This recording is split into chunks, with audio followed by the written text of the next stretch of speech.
독일 출신 티모 베르너 선수가 지난 토트넘 경기에서 빅찬스를 놓친 후에 토트넘 이적 후 데뷔골을 넣어 실수를 만회할 수 있었는데요. 데뷔골을 넣을 수 있었던 바로 주장 소니의 독일어 격려였다고 합니다. 티모 베르너 TIM 워너는 독일 출신의 축구 선수로 주로 공격수로 활동하며 뛰어난 속도와 드리블, 마무리 능력으로 유럽 리그에서 주목을 받고 있습니다. 베르너는 청소년 시절에 VfB 슈투트가르트의 유스 아카데미에서 축구를 시작했고 그 후 라이프치히로 이적하여 프로 경력을 쌓았는데 빠른 발이동과 골 앞에서의 기량으로 팀에 큰 기여를 하며 주목받았습니다. 베르너는 뛰어난 공격력뿐만 아니라 긍정적이고 팀워크를 중요시하는 성격으로도 알려져 있는데요. 지난 1월 손흥민 선수가 아시아 챔피언스 리그에 출전하게 되면서 손흥민 선수의 빈자리를 메우기 위해 토트넘에 영입되었지만 2달간 골 소식 없이 잠재력에 대한 부정적 평가를 받기도 했습니다. 하지만 이번 경기에서 베르너는 첫 골 소식을 전해주었는데요. 이 골은 베르너의 토트넘 데뷔골이기도 했기에 의미가 있는 골이었습니다. 베르너는 손흥민이 아시아 축구연맹 AFC 아시안컵으로 비운 자리를 메우기 위해 지난 1월 라이프치히를 떠나 토트넘에 합류했습니다. 무엇보다 베르너는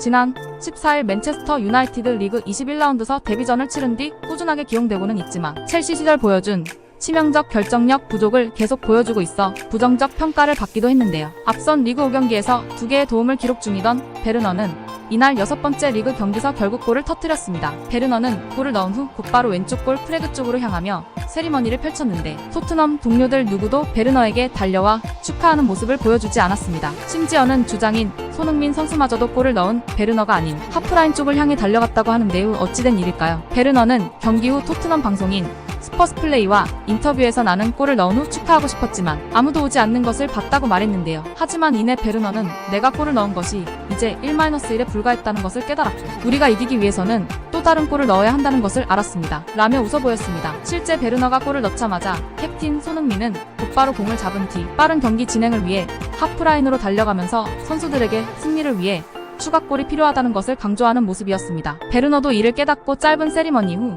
자신의 위치로 돌아가는 모습을 보였고요. 그 이유는 바로 토트넘은 상대에게 선취골을 내어주고 따라가고 있는 상황이었고 승리를 위해서 골을 더 필요했기 때문이죠. 게다가 전반 17분 베르너는 손흥민의 패스를 받아 하프라인 부근부터 홀로 드리블로 골문 앞까지 가서 골키퍼와 1대1 찬스를 만들었지만 슈팅이 골키퍼 손에 걸려 확실한 선제골 기회를 날린 것에 대한 반성이기도 했죠. 이 골로 손흥민의 도움을 날린 베르너는 팬들로부터 야유를 받아야 했지만 결정적인 단독골 찬스를 놓친 것을 본 주장 손흥민은 바로 달려가 베르너의 뒤통수를 때렸고 이어 제임스 매디슨 역시 같은 부위를 가격하며 격려의 행동을 했습니다. 손흥민은 경기 후 베르너가 골을 놓친 후 뭐라고 말했냐고 묻자 계속해라고 독일어로 격려했다고 밝혔는데요. 손흥민은 공격수로서 그런 좋은 기회를 놓치면 다운이 될 수 있다. 동점골 장면처럼 그는 매우 뛰어난 잠재력을 가지고 있기 때문에 독일어로 베르너에게 계속해서 플레이를 하라고 했다. 베르너는 환상적인 경기를 했고 팀에 많은 도움을 준다라고 칭찬하며 주장의 품격을 선보였습니다. 베르너는 전반전 골 찬스를 놓친 것에 대해 실수에 대해 아무 말도 하지 않는 그룹이 있단 것은